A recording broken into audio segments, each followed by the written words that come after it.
मेरी ये गुजारिश होगी कि ये जो जलसा कल का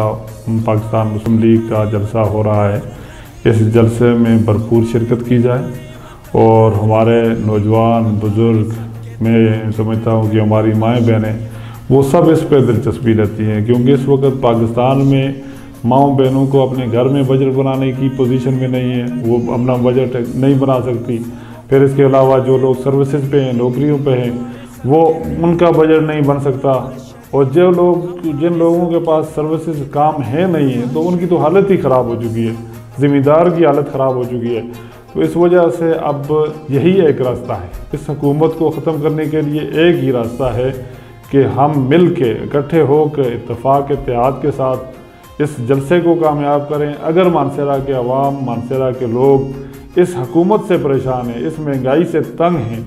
और फिर इनकी जो जाबिराना सोच है, उस सोच के ख़िलाफ़ उठ के खड़ा होना है, तो ये वक्त है आप इकट्ठे हों, आप बताएं हुकूमत को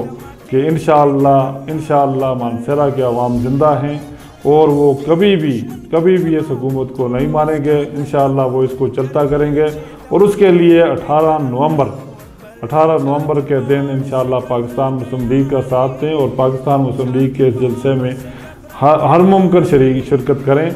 जिस तरह भी हो, आपको पैदल आना हो, आपको गाड़ी मिले ना मिले, जिस तरह इलेक्शन में आप जद्दोजहद करते हैं, इसी तरह आप मेहनत करके जलसे में आएँ और अपने कायदीन को सुने और अपने कायदीन का जो मैसेज है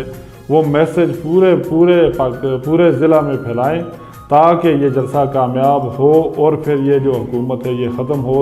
और फिर तब जाके मैं समझता हूँ कि पाकिस्तान की बका भी और पाकिस्तान के अवाम की बका भी इसी में है। अल्लाह पाक आप सबका हामी नासर रहे। बहुत मेहरबानी, शुक्रिया।